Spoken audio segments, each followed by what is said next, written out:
Evening, everyone. I am CA Ajinkya Randive, moderator of this webinar.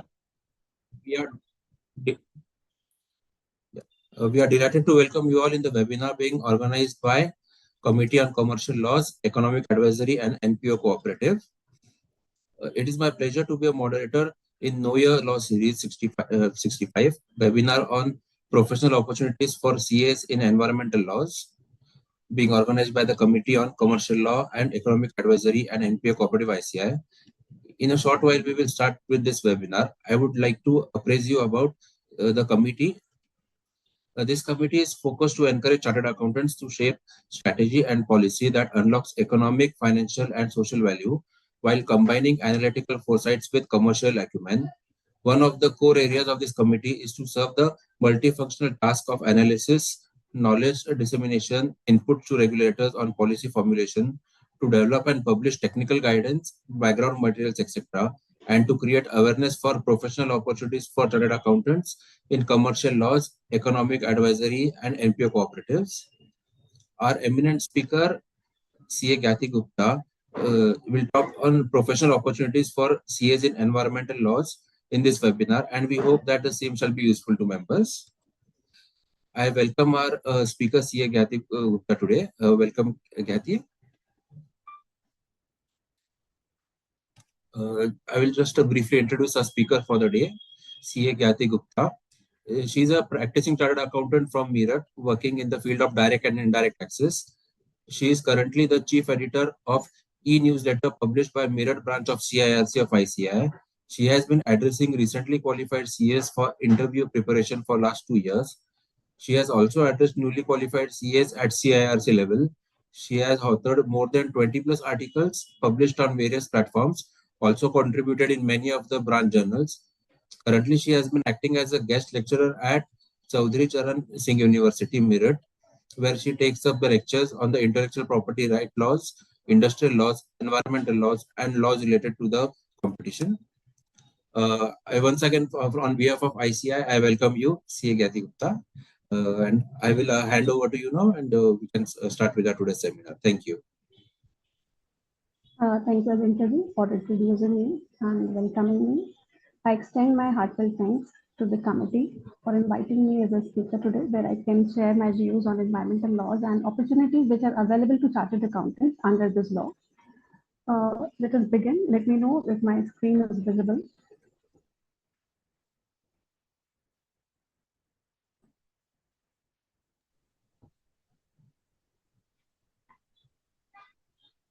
Visible, sir?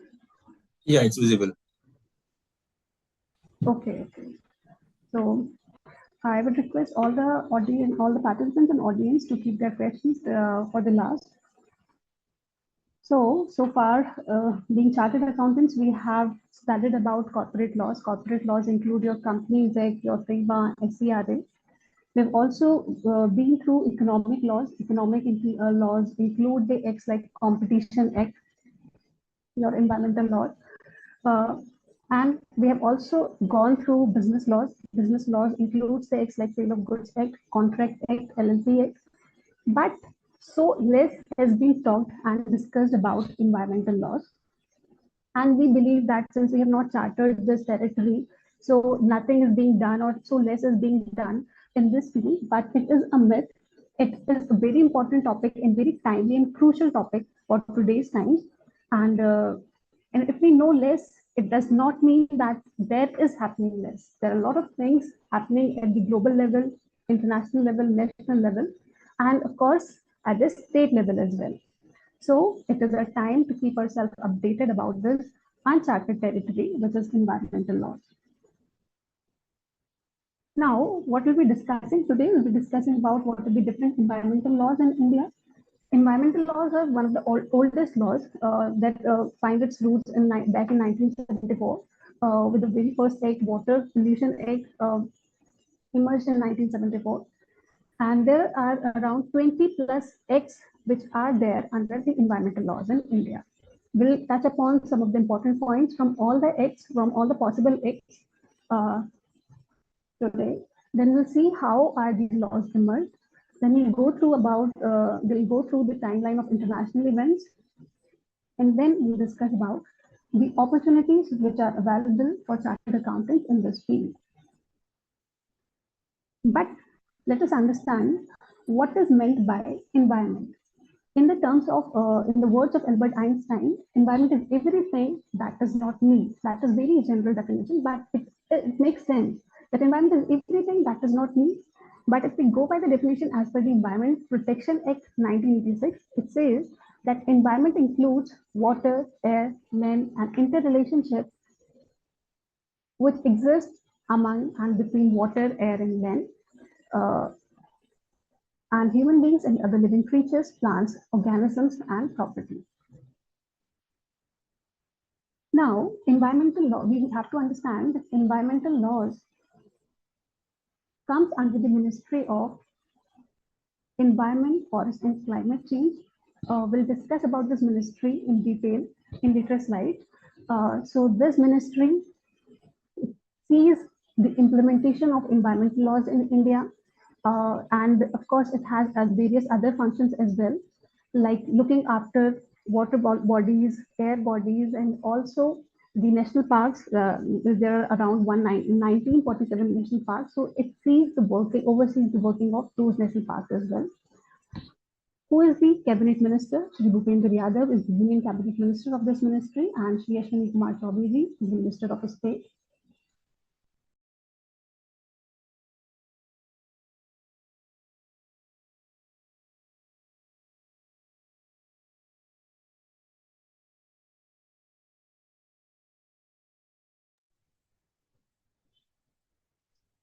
Gyati, we are not able to hear you.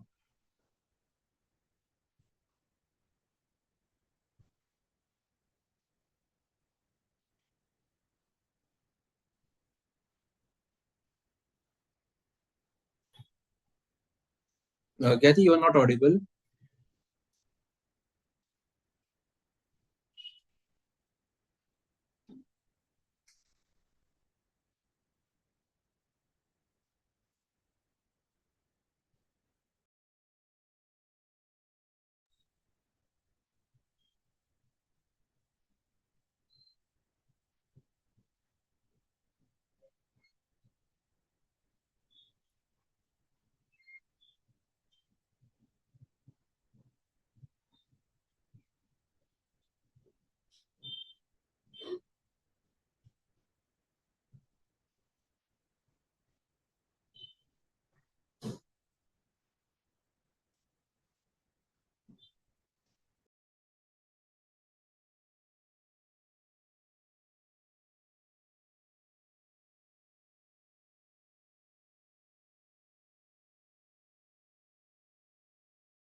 Ajinkya ji? Yeah, now you are audible.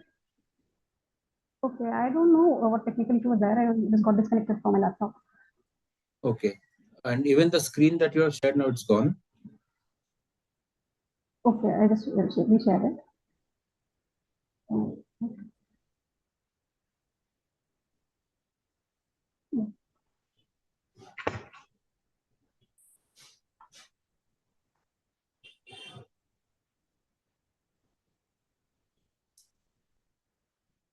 Is it visible now, sir? Yeah.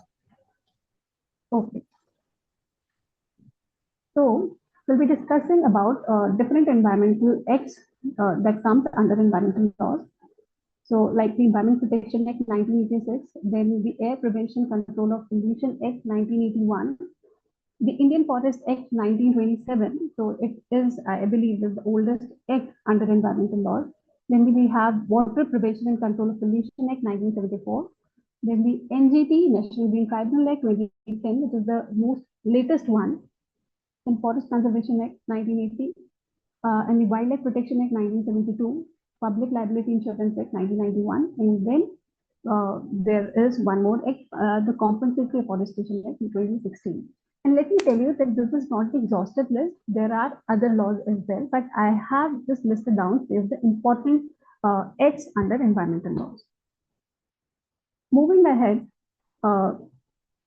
Bhopal gas tragedy in 1984. I would like to make a mention of it.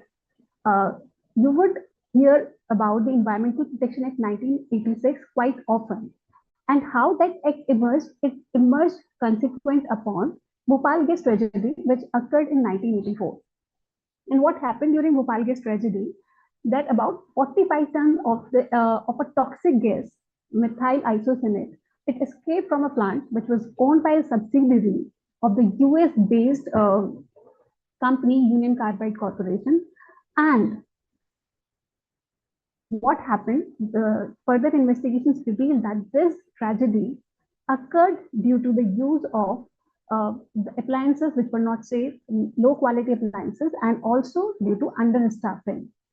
So when these two causes were highlighted, then they felt a need that we should come up with an act that addresses the problems and that mandates a particular kind of quality for corporates and for other factories. So that is how Environmental Protection Act 1986 emerged. And you also imagine that due to the non-availability of any act that time, such tragedy happened, and we can see the consequences even after 40-45 years of this tragedy. So how important environmental laws are. If we neglect them, then they can result into huge losses of life and again, mental trauma, financial trauma, everything.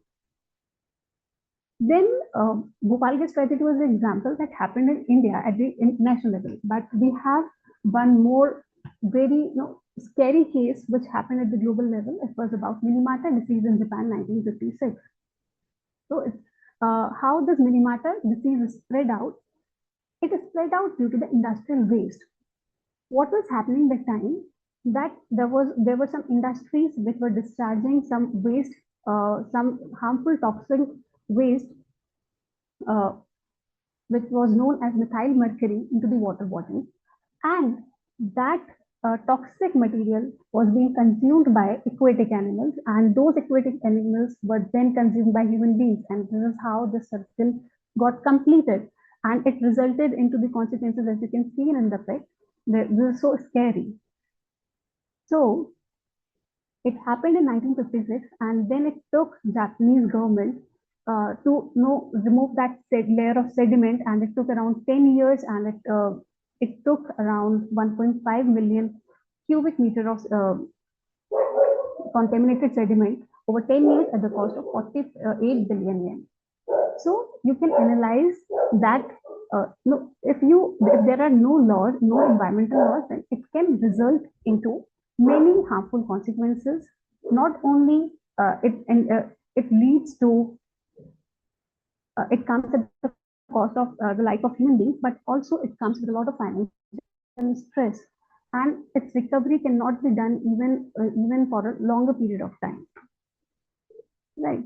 Then moving ahead, why we felt the need of environmental laws in India, there was one more case which is very famous, that is the yellowing of the Taj Mahal. Taj Mahal started turning yellow due to the industries which were there in Agra.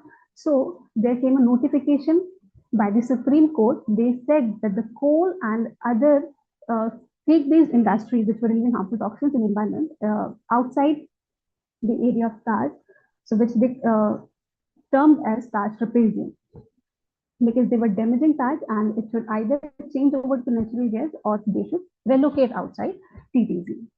So that is why environmental laws are assuming a lot of importance these days. because they have such consequences.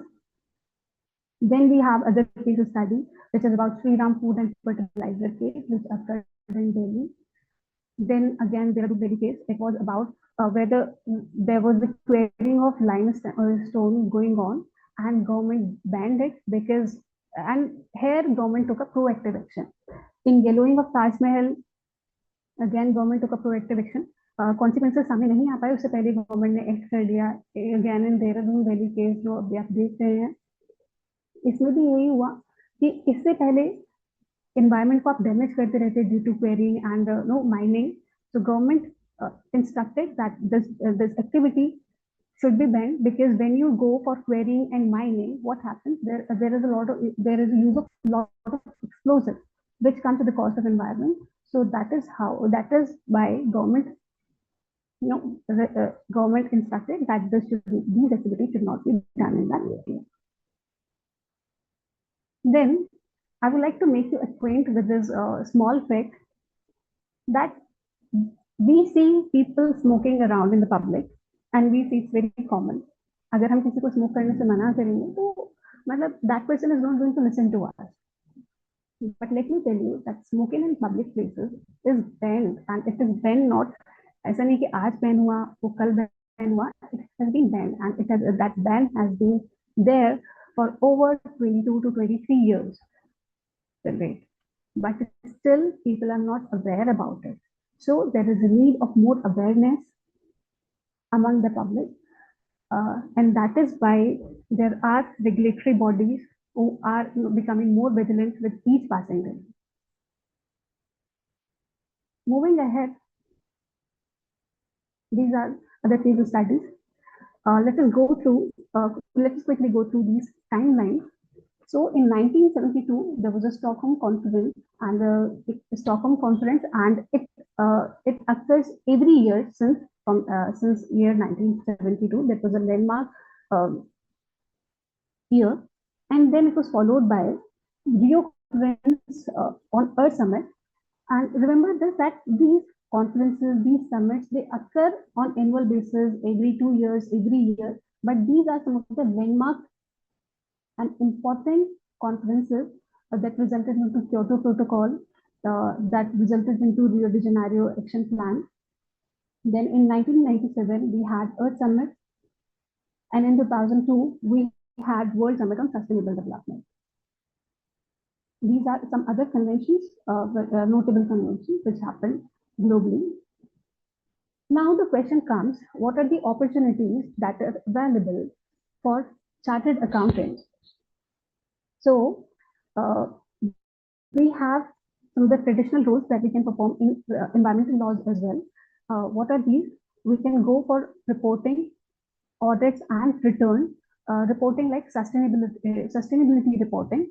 And then of course we can go for audits and returns. Audits like environmental audit. Then you can find your role in appeals and tribunals. We'll be discussing about this in detail in later slides. And then we can fit into the role of advisory and regulatory compliances. Advisory related to the environmental laws, and regulatory compliances. Regulatory compliances means what regulations are there applicable on a particular company. So these are the opportunities that are available to a chartered accountant. Now, when we talk about advisory,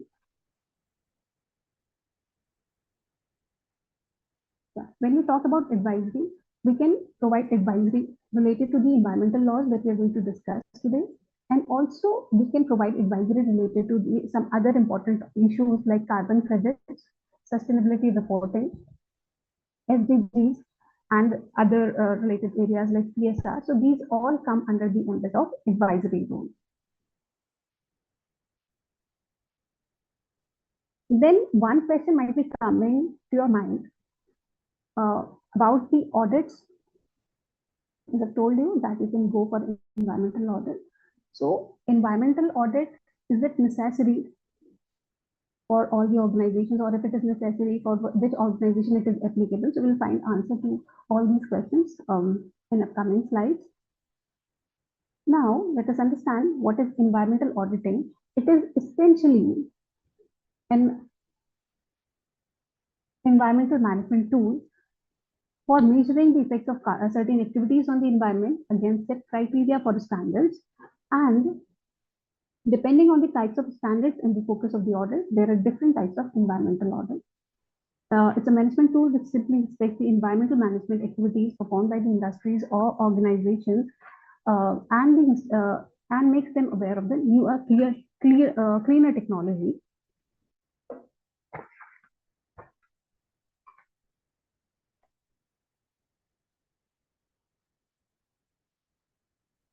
So environmental auditing is simple, like you conduct other audits, but in other audits, like if we talk about financial audit, what you do, you see the compliances to Income Tax Act, Companies Act, but in environmental auditing, we see the compliances, whether in all the activities are being done in the interest of environment, whether we are not breaching the limits or thresholds suggested by different environmental laws. So this is what we an environmental auditor is expected to do under the environmental auditing. Now, who conducts the environmental audit in India? If we talk about the government organization, and let me ask you one simple question, that if we talk about government organization, so it is very simple that all the audits related to all the government organizations are conducted by CNAG, Comptroller and Auditor General of India, but environmental audit is conducted by Supreme Audit Institution in case of environmental audit. So, have you heard about the Supreme Audit Institution before? I believe you might not have heard about it. The Supreme Audit Institution is the branch of Comptroller and Auditor General of India itself. It was set up through the mandate from Article 148 to 151 of the Indian Constitution, and audit conducted by CAG is broadly classified into financial, compliance, and performance audit.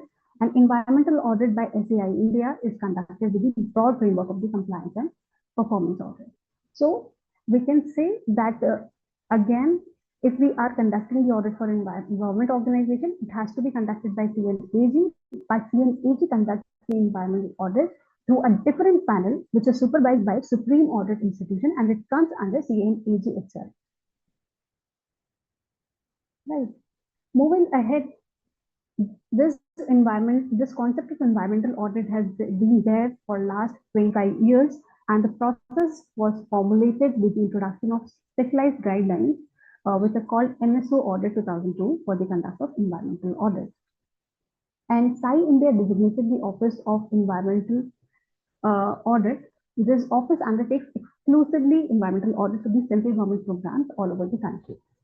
Now we have understood that there is one line for chartered accountants that we can go for environmental audit. We have understood that environmental audit for government organization would be conducted by SAI.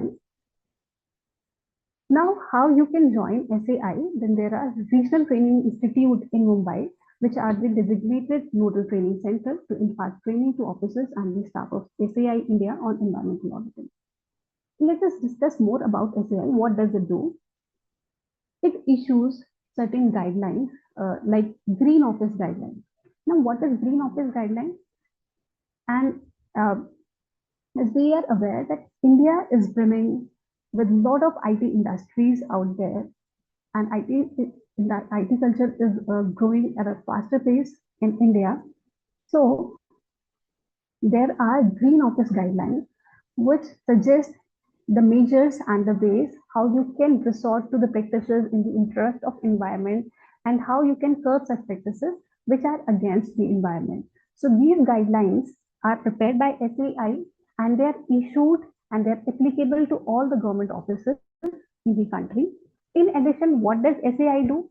They bring out the policies related to the effective management of waste in India, and they also prepare the guidelines for 4P, integrating environmental concerns in auditing, which is a guidance on incorporating environmental concerns in all kinds of audits, right?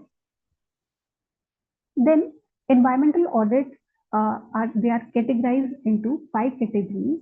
They are based on air issues, water issues, then it is related to waste, biodiversity, and environmental management system. So this is the broad framework of environmental audit, which is conducted by SAI.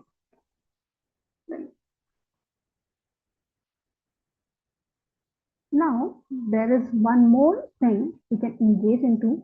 It is known as environmental impact assessment. Question comes, environmental auditing or environmental impact assessment, are they same or not?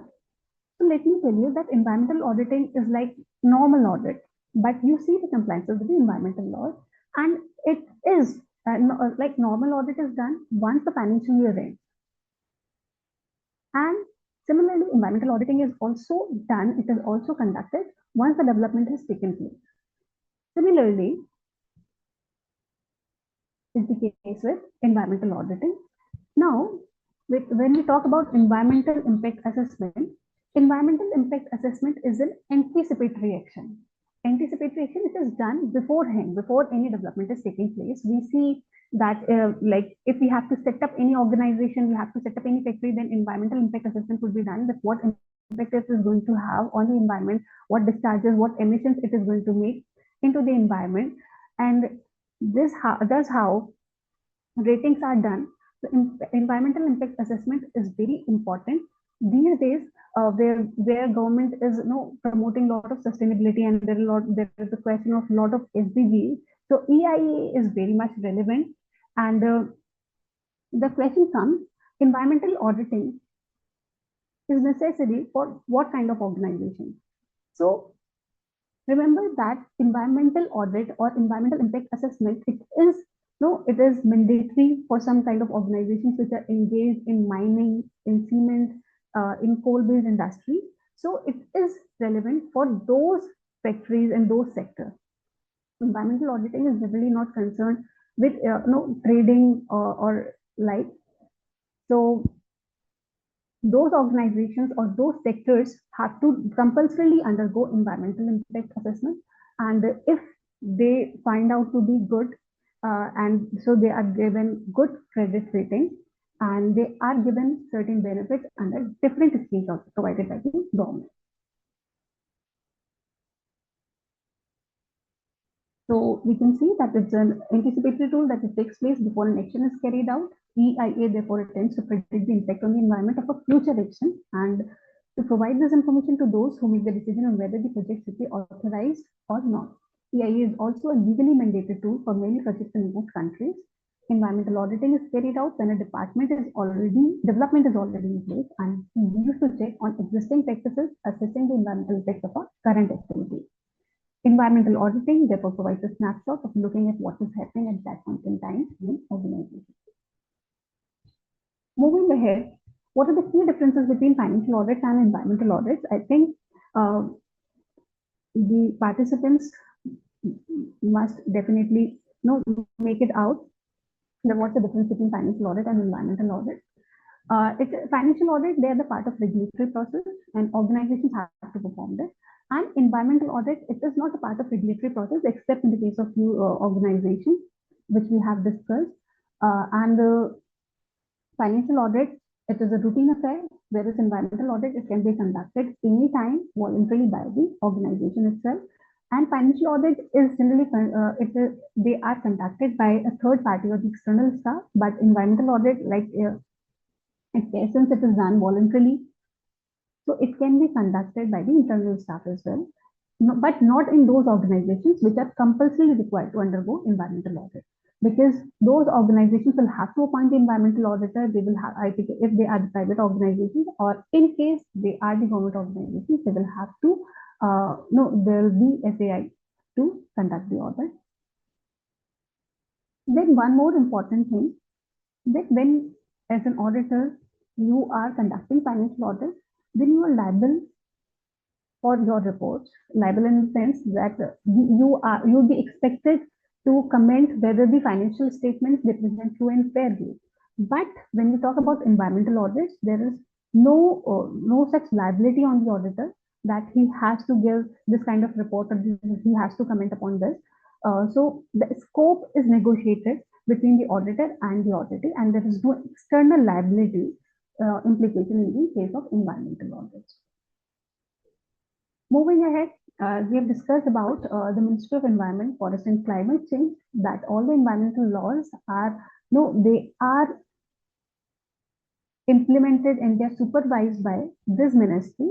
So this is the website you can see, and when you go in this website, you'll find the relevant links on the bottom of this website. You'll find the link to SAI, you'll find the link to regional training centers which are there in Mumbai and in different parts of the country. So this you must definitely visit the site if you're planning to provide consultancy in this area. Now, what does MOE FCC does? So, of course, we have already discussed that it promotes coordination, it oversees the implementation of India's environmental and forestry policies and programs, and it is serving as the nodal agency in the country for UNEP, SACEP. So, these are the organizations which are operating globally. And like we have discussed that there are conventions that happen every year or every 2 years on different platforms. So guidelines are issued by United Nations or group of countries. So those guidelines are implemented into the country through MOEFCC. So that is why we are saying that it is a nodal agency in the country for the UNEP, SACEP, CSD, GES, ESEAP, SAARC on the matters which are pertaining to the environment. And it is the Cadre Controlling Authority of the Indian Forest Service and one of the 3 All India services. Then, let me just do one more thing. And the main activities which are undertaken by the ministry, it includes the conservation survey of the flora and fauna and wilderness areas and control of pollution, and it of course promotes afforestation and land degradation mitigation. It is responsible for the administration of the 1947 national parks in India. Now comes Pollution Control Board and why it is important. Till now we have discussed that what are the different kind of laws or acts that come under environmental laws. We have also discussed which these laws come under which ministry. Now this ministry has to get these laws implemented. So Pollution Control Board is one of the agencies through which such laws are being implemented. Pollution Control Board, how it emerged? It emerged under section 6 of the Water Pollution Control of Pollution Act 1974. And these Pollution Control Board, they operate at 2 levels. The first is the central level and second is state level. So we have CPCB, we have SPCB.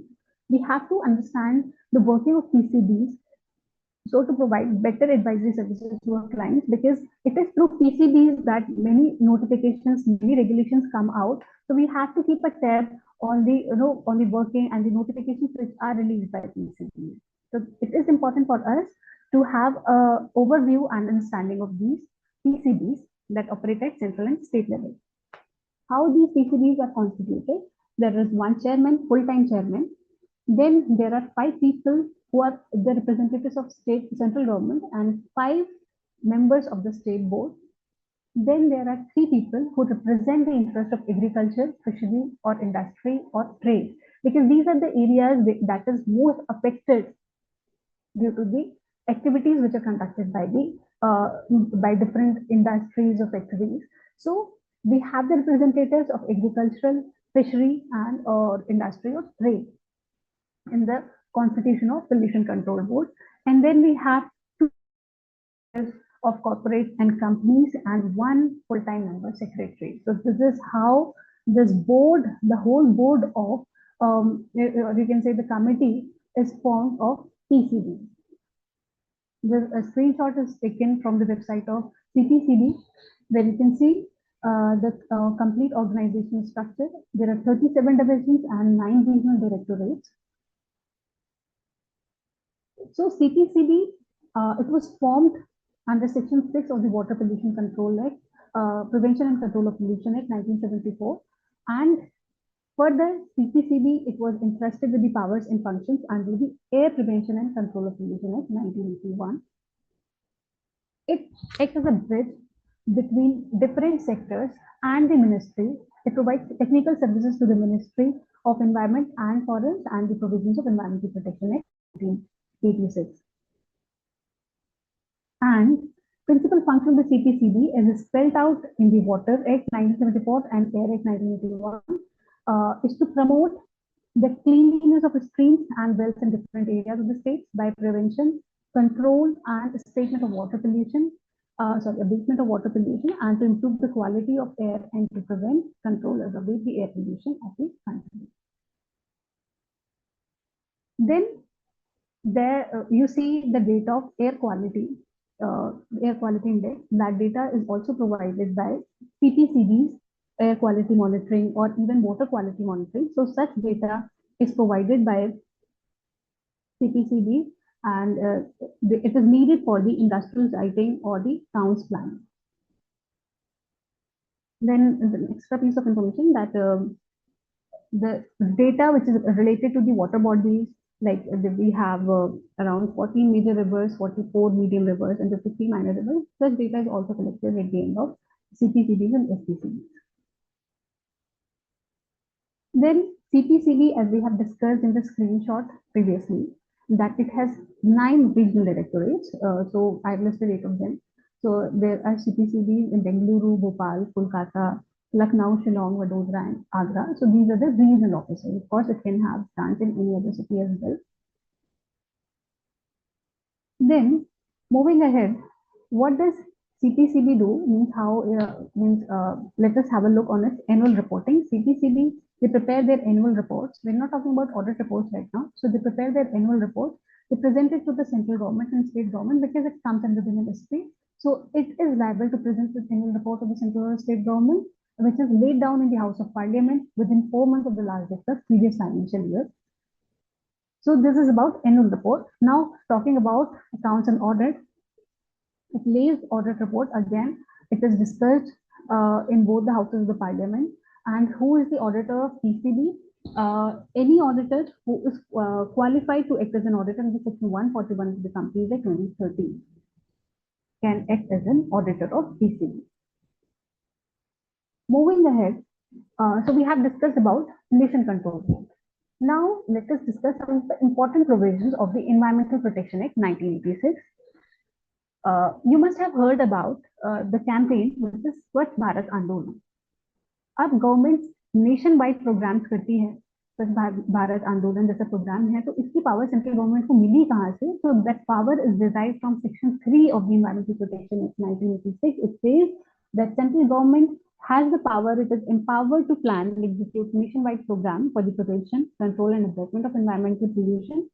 And it has the power to lay down the standards for quality of environment in various aspects. It has the power to lay down standards for emission or discharge of environmental pollutants from various sources. First, we have told you previously that Environmental Protection Act 1986 it emerged consequent to the Bhopal gas tragedy. So, and Bhopal gas tragedy occurred. There were investigations, and it says that there was a release of a lot of methyl isocyanate gas in the environment. It was related to the gas leakage. So that is why in the Section 3 of the Environmental Protection Act 1986 itself, there is a provision that lays down the standard for the emission or discharge of environmental pollutants. So I think if you connect the dots, you'll be able to see how things are coming to address something that has happened in the past. So then another clause which is there in this act is that central government is empowered to put the restriction of areas in which any industries, operations or processes or class of industries or operations or processes shall or shall not be carried out subject to certain safeguards. So this we have seen in the example of Taj. When Taj was turning yellow, so central government instructed that all the industries which are coal-based, they should be moved out of that area, which is known as Taj trapezium. So that power is also being derived from this provision, this section of Environmental Protection Act 1986. Moving ahead, then there is one more section, Section 5, which is very important under the same act. It says that central government has the power to direct the closure, or prohibition or regulation of any industry or operation of processes, and the stoppage or regulation of the supply of water or any other services. तो government के पास अपनी power है कि वो आपकी industry को बंद करने के निर्देश निकाल सकती है, वो प्रोहिबिट कर सकती है, वो ये बोल सकती है कि आपके या इस पर्टिकुलर प्रीमाइसेस के पास इलेक्ट्रिसिटी की सप्लाई रोक देनी चाहिए, वाटर सप्लाई रोक देनी चाहिए, तो वो इतना भी रेगुलेट कर सकती है. So this power is being given through this section 5 of Environmental Protection Act 1986. Now let us take an example. If the government has issued such order for particular industry, for a particular organization, now that agreed industry, where it will go, because it is agreed by this action, by this order of the government, so it will go to National Green Tribunal. National Green Tribunal, ये कब बना? This is the tribunal which takes up the cases which are listed in different acts. I won't say कि all it is that the cases under every act which is related to the environment would go to the NGT. No, it is not the case. But there are some few listed acts that can go to the NGT. NGT was established in year 2010, National Green Tribunal. It is headquartered in Delhi. And what is the main feature of NGT? That it's a judicial body, and it was formed and it is charged with providing effective and expeditious remedy in cases relating to environmental protection, conservation of forest and other natural resources, and enforcement of any legal right relating to the environment. The tribunal's orders are binding and has the power to grant relief in the form of compensation and damages to the affected person.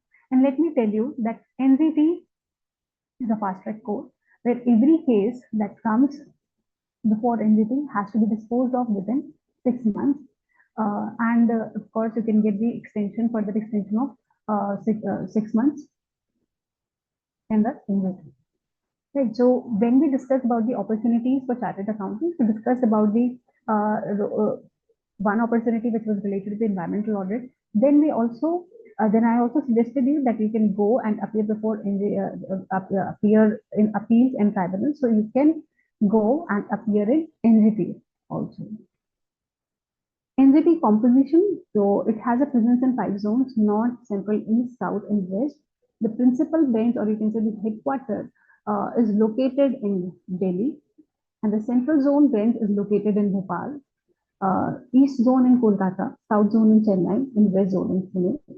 It is headed by a chairperson who sits in the principal bench and has at least 10 to 20 members, 10 to 20 judicial members, and 10 to 20 expert members. Moving ahead, we submit the cases to the tribunal and what sort of cases are heard. So we have discussed previously that it provides a remedy in cases which are relating to the environmental protection, conservation of forests and other natural resources. Now the question comes, who may submit cases to the tribunal? So any person who is seeking relief and compensation for the environment damage involving subjects in the legislation mentioned in Schedule 1 of the National Green Tribunal Act 2010 may approach the tribunal. So जब हमने section 5 की बात करी under environmental protection act और हमने बोला that government has the power to direct closure of prohibition और control the regulation, control the supply of water and electricity, तो तब हमने बात करी अगर वहां पे कोई इंडस्ट्री डील होती है तो it can come and it can appear before NGT. What else? What are the different the cases where a person can come and appear before NGT? These are the cases which should be listed in Schedule 1. Is the Water Prevention and Control of Pollution Act 1974, Water Prevention and Control of Pollution Cess Act 1977, Forest Conservation Act 1960, the Air Prevention and Control of Pollution Act 1981, the Environmental Protection Act 1986, Public Liability Insurance Act 1991, and Biological Diversity Act 2002. So these are just some of the hand-picked acts which can go and appear before NGT. I won't say that all the acts are if this list all the acts, but selective acts. Moving ahead, it has the jurisdiction over all the cases, and presently it is chaired by Justice Prakash Srivastava. Moving to some other important provisions of Environmental Protection Act 1986. So far we have discussed about CPCBs, which are formed under Water Pollution and Prevention and Control of Pollution Act. Then we have discussed about Section 3, Section 5 of EPA 1986. Then we have discussed about NGT, which has its own separate act, NGT 2010. Now, going through touching upon some of the other important provisions of EPA 1986. First comes Section 7, which says there is restriction or threshold. So, what restrictions there can be? It can impose restriction or thresholds related to the emission or discharge of environmental pollutants into the environment. Then, central government has the power to enter and inspect under Section 10 of the Environmental Protection Act. It can enter and, of course, it can inspect. And of course it can conduct investigations also, and that the power of investigation is given under later sections to the central government. Then government also has the power to collect samples, and very important to know that those samples can act as a legal evidence only in case they are collected in the presence of occupier of the factory. But in case they are collected in the absence of occupier, then that sample of air, water, soil, or any other thing, that is not going to serve as a legal evidence. Then, now they have entered your premises, they have taken the samples, they have collected the samples, then those samples are sent to the environmental laboratories, which are formed under Section 12 of this Act. And there we have the concept of government analysts. These are the people who are sitting there in the environmental labs, and they are going to analyze that quality of your air, water, soil samples under Section 13. And then they prepare the report and they send it to the government. Once the report is submitted by the government analyst to the government, then that report can be served as a legal evidence by the government. Moving ahead, we have the same provisions. We have the similar provisions under Air Prevention and Control of Pollution Act 1981. We'll find the similarity in some of the sections. The Section 19 of this Act says that government has the power to declare air pollution control areas. Air pollution control areas means it can say, it can define a particular territory that this is a controlling area, no further activity, no activity like manufacturing activity would be carried out here, no mining activity would be carried out here, like we have seen in the Dehradun Delhi case, that government banned the quarrying of limestone. So central government has the power to declare air pollution control area, and it also has the power to increase that territory. When you have defined a particular area, now you have the power to increase that territory, you have the power to decrease that territory or modify it accordingly. Then the government has the power to give instruction for ensuring standards for emission, similar sections as we have seen in Environmental Protection Act. Then there can be some restrictions that can be placed on the use of certain industrial plants. Then central government power of board to make application to court for restraining persons from causing air pollution. So which board we are talking about? We are talking about CPCB. So CPCBs and SPCBs, they have the power to make the application to court that restrain the person from causing any air pollution.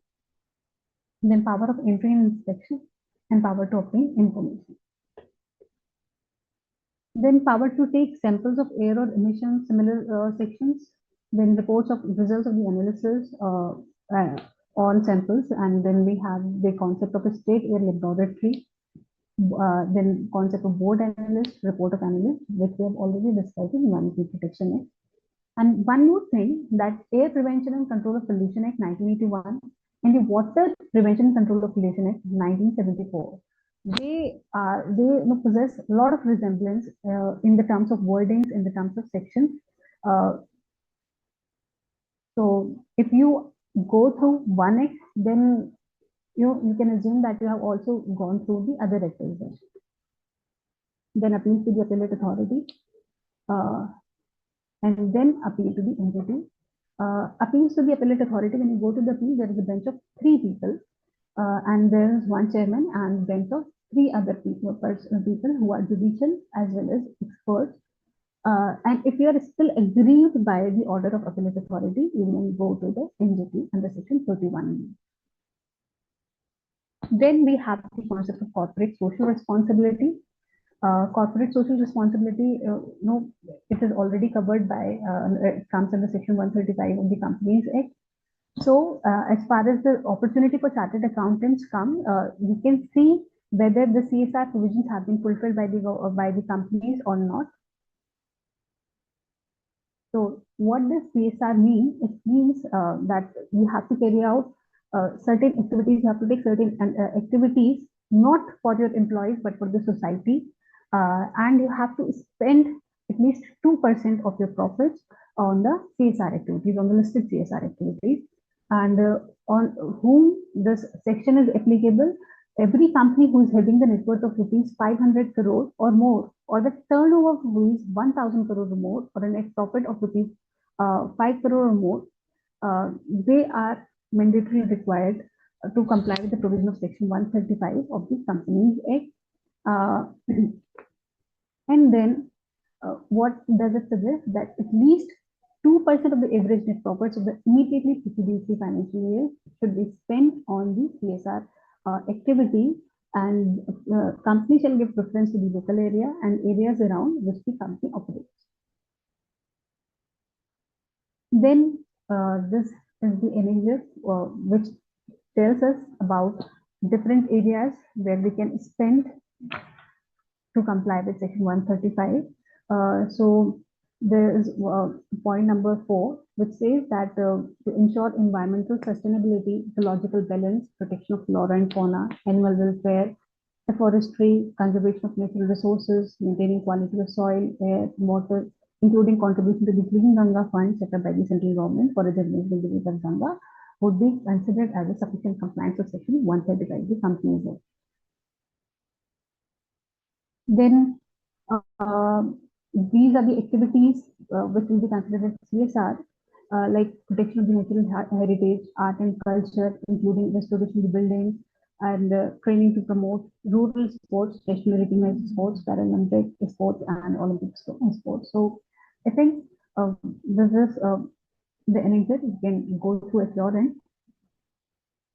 Then moving ahead, talking about ISO 14001 2015. So let me tell you that it's an internationally agreed standard that sets the requirement for environmental management system. And there are if you want to flourish as an environmental auditor, then you can go for the certifications that gives certifications which are given by different organizations regarding ISO 14001. Then you hold a strong chance to stand as an environmental auditor. This ISO, it helps the organization to improve their environmental performance through more efficient use of resources and reduction of waste, gaining a competitive advantage and trust of the stakeholders. ISO 14001 is suitable for organizations of all types and sizes, be it private, NPOs, or government. Moving ahead, why it is important? Because it is recognized globally at an international level, and it helps to demonstrate the compliance with current and future statutory and regulatory requirements. Just a moment.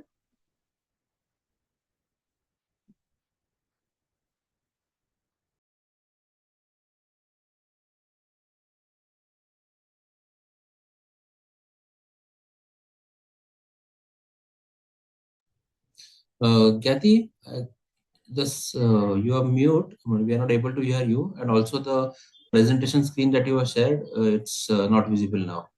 Yeah, just let me reshare it. I was searching for another slide. Okay. Just give me half a minute. Yeah, perfect.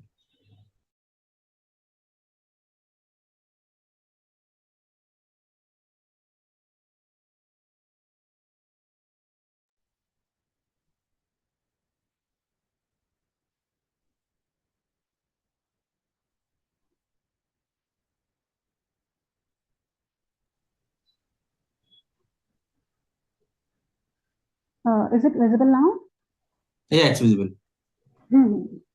So, I was on this slide, I was telling the audience that you stand a strong chance to become an auditor, environmental auditor, if you if you pursue certifications in environmental or management or related fields. This includes certified environmental auditor course, or it can be ISO 14001 lead auditor certification, or there are various diploma or courses which are available in environmental laws, environmental science, or sustainability. Of course, to be an auditor, you need to be a chartered accountant, but these other additional certifications will definitely add weightage to your profile. So that is why this ISO 14001, it is very important for the companies to adhere to this ISO. And also, if you have the certification, lead auditor certification in this ISO, then there will be good chances that you'll get the environmental audit for various companies. And let me just read out to you that on which companies this environmental audit is applicable. We have already discussed that it is applicable on the companies which are working in the field of cement mining, but let me be more specific on this. Yeah. So the sectors, which is thermal power plants, cement plants, fertilizer manufacturing, pesticide manufacturing, oil refineries, large chemical manufacturing units, distilleries, sugar industries, tanneries, pharmaceutical manufacturing units, and industries that have been granted environmental clearance or consent to operate by SPCBs or CPCBs often have specific conditions requiring periodical environmental audits. So in these sectors, chartered accountants have the scope to operate as an environmental auditor. And of course, in the industrial projects which require environmental clearance, you can go and fit into the role, or you can go and prepare environmental impact assessment, which we have studied EIA on behalf of those companies. So accredited certification to ISO 14001 is although not a requirement, but of course it is going to add to your profile. Then ISO 14001, of course, it is one of the most talked standards. There are other standards also, like ISO 14004, which provides guidance on the establishment, implementation, maintenance, and improvement of environmental management system and its coordination with other management systems. Then we have ISO 14006, which is used by those organizations that have implemented an environmental management system in accordance with ISO 14001, but can help integrate eco-design into other management systems. So there is just the slight difference between all these ISOs, but the major one, which is very important, is 14001. So that was all from my side. You can reach out to me at cjattigupta@gmail.com, and there's my WhatsApp number. You can also connect with me over LinkedIn. Over to you, Ajay. Yeah, thank you, Kathy. There are a few questions. I'll just read out to them. Most of them are regarding what are the qualifications required for environmental audit. So I think we have just answered it, that there is no specific qualification, but just you need to be chartered accountant, and other certifications which are provided by different national, global, and national level organizations. Of course, they're going to add to your profile. Are there any opportunities for CA environmental law guidance? Yes, definitely. You can go for advisory role, especially related to carbon credits. So I believe I would like to stress more on this. I somehow skipped this topic. This was not in the PPT, but yeah, there is a concept of carbon credits. I believe that most of us are aware about it. Carbon credits क्या होते हैं? That if you there is a particular threshold which is set by the government, and if you are emitting the, of course, industries and other vehicles, other industries and automobile companies, they release a lot of carbon dioxide into the environment. But if they release the carbon dioxide below that threshold, then that difference acts as a credit to them, and that can be traded into the market. And other organizations that are crossing that threshold, they need to purchase carbon credits. So this how this carbon neutrality is it is maintained. That some organizations which are not producing a lot of carbon, then they can sell that credit to other needed organizations. So carbon credit is a very burning issue. You can get into the advisory role or related to the carbon credits, its taxability, its income tax, applicability of income tax and GST on carbon credits. So you can pursue that also. Okay. Mm.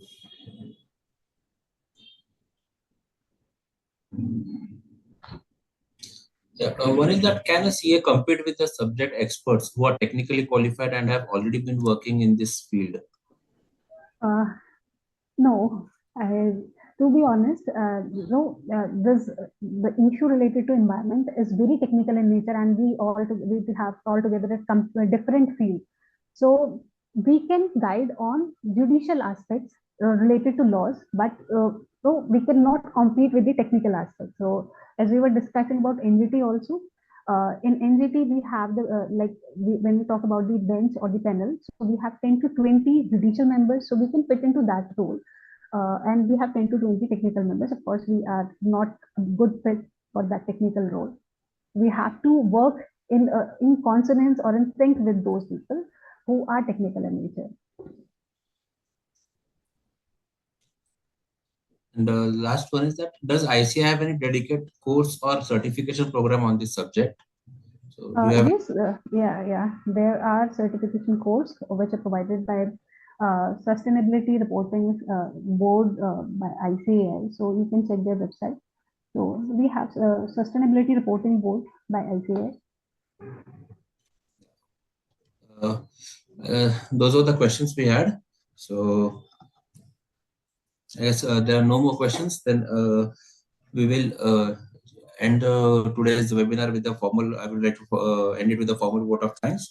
I would really like to thank CA Gyati Gupta for coming over here and updating us with a new topic about the opportunities for CAs in the environmental laws. This was a completely, for me also, it was a completely different topic, a different line for, we can say, professional. And I'm sure everyone must have and should everyone should make good use of these opportunities, because these are some non-conventional and new opportunities. Like the environmental audit, environmental impact assessment. The certain new thing that I learned was about the Supreme Audit Institution, which you informed that is under the CIA. So yes, we will surely go and look up on the website, and whatever additional requirements or the qualifications or certifications are needed, we will surely try and get to that. So I again thank you, Gyati, for your time and support and knowledge for today's webinar. So thank you very much. Thank you, Ajinkya, and thank you the whole team for having me as a speaker today and for your assistance. Thank you so much. Then we will just end up here. Thank you, everyone.